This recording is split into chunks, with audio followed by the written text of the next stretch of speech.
I can't explain to these students how my life was, but I'm going to promise you that if you continue to use, whether it be as severe as my addiction was, I will promise you, you will get a touch of what I had to go through. And I'm going to tell you, it was hell. It was absolute hell on earth. And I don't wish that on anybody.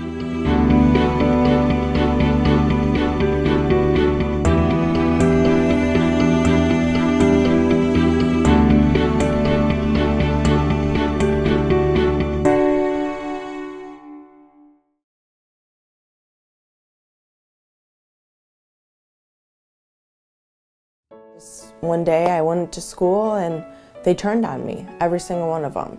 Well, nothing really happened as to why they turned on me that I remember, but I just think that they were just sick and tired of me being popular. I don't know if it was the jealousy from the girls and then the boys followed, but they took my finger, the loss of my finger, and they ran with it.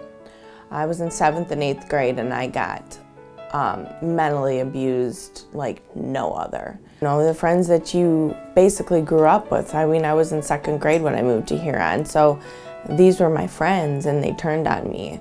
Not to mention, turned on me to make fun of something that I was very insecure about, and they clearly knew. I would come to school and there'd be stuff written on my locker when I first came in there, stubby. You know, a certain teacher would actually let these boys write on the chalkboard, stubby, and they would make this handprint like with the chalk on the chalkboard. I just couldn't take that feeling anymore.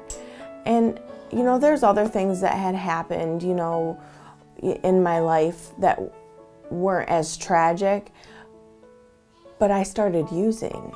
And I loved the way that the drugs made me feel because it made me not think. It made me just forget about everything, and I just had fun. Everything was just fun to me at the beginning of my using stages. You know, I was in cheerleading, I was in any club that I could get into.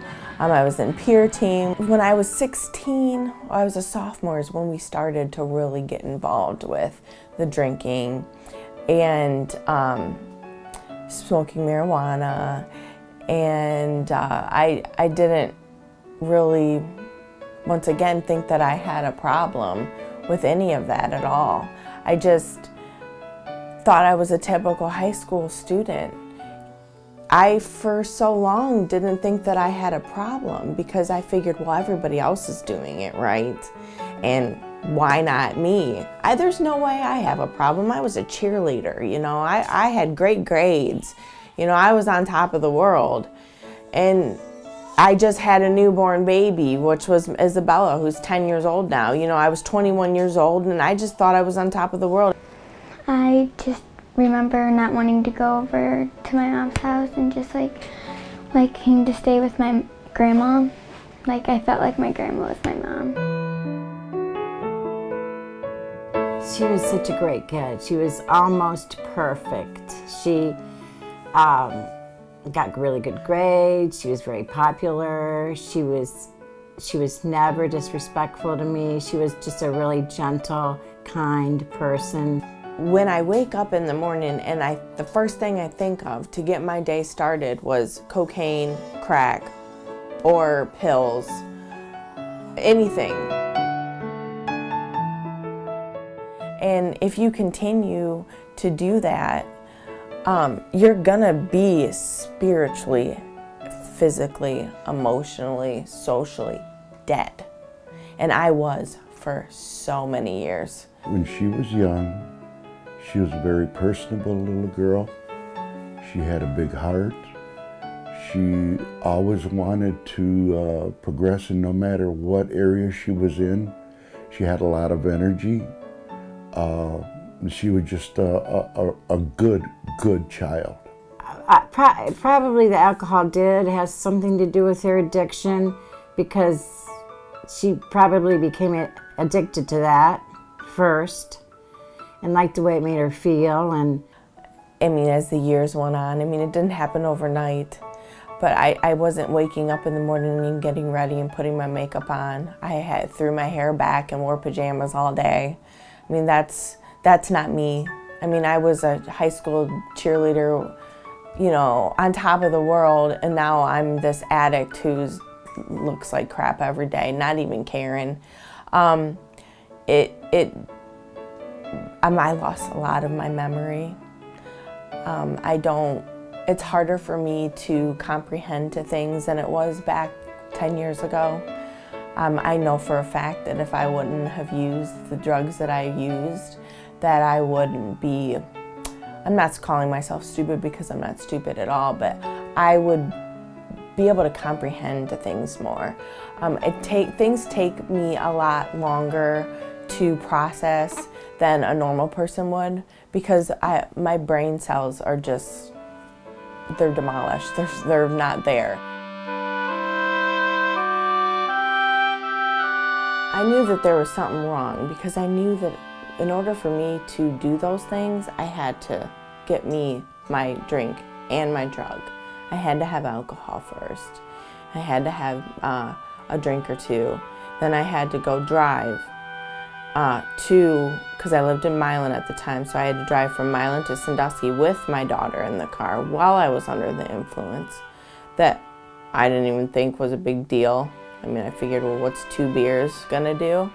I put my daughter's life in jeopardy. I can't tell you how many times. She sometimes called me names.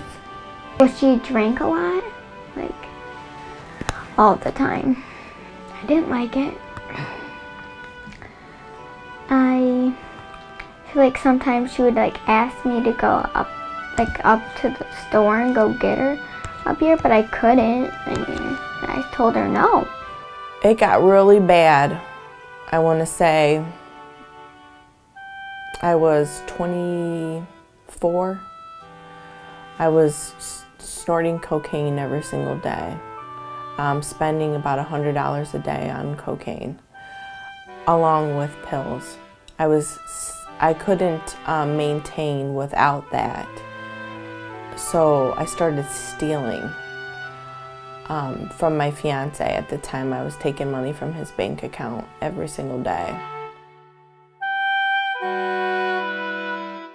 it escalated, her problem escalated, and she started lying all the time, stealing from us. She just wasn't my girl anymore. I noticed that she was affiliated with a lot of people that, I mean, at one point she would have never even taken a second look at. She just, and that's when I could see that she had just totally changed. While I was snorting the cocaine, I was also snorting pills. I wasn't taking them orally like I was at the beginning. That's when I knew that it was starting to get bad, because I wanted that instant high. Not to mention I was snorting pills and cocaine in front of my daughter. Probably because I think I knew that she was up to something, because she was like she was just mean. Like she didn't seem like all my friends' moms, and she just didn't seem like a normal person. I knew that she had been drinking, but other than that, I had no idea that she was involved in anything other than that. Until she finally came to me and had told me that she was tired. She was tired of being in the situation that she was in, and she just wanted to get away from it. I was pulling over in the side of parking lots with my daughter in the back seat, telling her once again that I needed to take my medicine right away or mommy would be sick. It went from doing that to letting my daughter stay at my mom's, leaving my boyfriend, going to a drug dealer's house, partying all night long, not answering the phone when my mom called, sleeping in my car with my dog while he's using the restroom in my back seat, going days without taking showers or brushing my teeth, being incognito for a couple days, telling my mom, making lies up, telling her I was doing something for work. Drugs made Libby a very different person, changed her completely. She was a total stranger, and I didn't like being around her. She made everybody very uncomfortable and on edge. And of course, I couldn't hide my anger that I felt towards her. And we'd get into, you know, a lot of fights and screaming matches. And I stole constantly. I stole from stores. I stole from my parents' house. I stole from my grandma's house. Let's just say you have a serious problem when you steal your grandfather's ring on his funeral. That was, I mean, I knew I was sick, but I didn't want to acknowledge it. I wanted to just get high. I would do absolutely anything, basically, to get that high. I believe that God has a purpose for everyone, and I feel that I've been given this opportunity to let you know how much I care, how much I don't want any of you to go through the hell that addicts experience every day. I will not be judged by the mistakes in my past, but how I rose above them. Like I said, these drugs are strong, and they will take over your life at the drop of a hat. There's no life using. There's no life at all. And you can sit there and think that you can have a couple alcoholic beverages, but if you have a couple alcoholic beverages and you know that you need to get drunk and get a buzz, that's a problem, whether you want to think that or not. I say the serenity prayer, God grant me the courage to change things I can, the courage to change things I can't, and the wisdom to know the difference. Life is so much better without using. I can wake up every morning knowing that I'm gonna be okay. Knowing that I can raise my kids without being high. Knowing that that I can be a good example to these students without thinking that my using is gonna make me cool. I'm sorry, but using's not cool anymore. And it never was cool. Mom, I want to tell you that I love you more than ever, and I'm glad that you're not sick anymore. Today I call myself an overcomer. I conquered one of the hardest battles that anybody could go through in life. Being sober is way better.